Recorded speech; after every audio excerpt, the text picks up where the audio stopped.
Parce que la communication est un pilier fondamental pour toute entreprise ou toute organisation, parce que nous aurons toujours besoin de communicants, parce que l'éventail des spécialités en communication est tellement large que vous trouverez forcément un domaine de spécialité qui vous intéresse, et puis parce que le numérique est partout, aujourd'hui et puis aussi demain, et puis aussi parce que finalement, disposer d'une formation en communication vous donne vraiment de solides atouts pour vous intégrer durablement dans le monde du travail.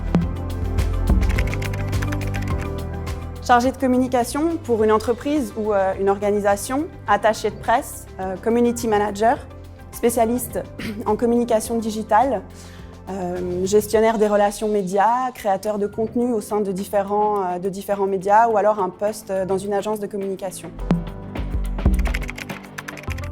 Parce que ce master dispose d'une solide expérience dans l'enseignement de la communication, parce que nous pouvons nous appuyer sur l'excellence académique de l'Université de Genève, qui est classée 59e au classement des meilleures universités de Shanghai, parce que finalement nous avons une université qui est dynamique et puis Media Lab développe des recherches de qualité internationale au sujet de la communication et des médias. Parce que Genève est une ville attractive avec de nombreux débouchés dans le secteur de la communication et médias et puis aussi plus généralement dans le bassin lémanique.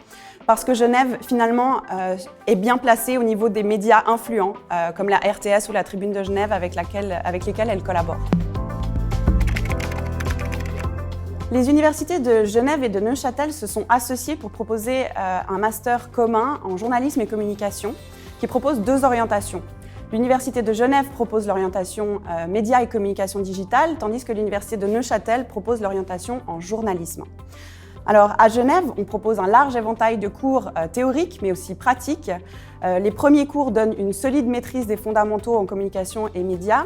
Et puis par la suite, vous avez tout un éventail de cours de spécialités en communication. La communication de santé, la communication politique, la communication, par exemple, dans les relations publiques, mais aussi, bien sûr, la communication digitale. Donc, en fait, c'est possible pour l'étudiant de modeler son parcours d'études en fonction de ses propres intérêts et surtout de ses aspirations professionnelles futures.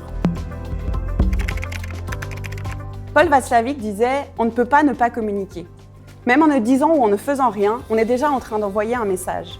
Donc ce qui veut dire, c'est que tous nos comportements sont en réalité une forme de communication. La communication, elle est partout, que ce soit sur une publication sur Instagram, que ce soit sur un site web ou bien même sur une affiche dans un tram. Finalement, si vous voulez avoir une formation qui est vraiment utile au quotidien et qui a un terrain d'application concret, venez chez nous et formez-vous en communication.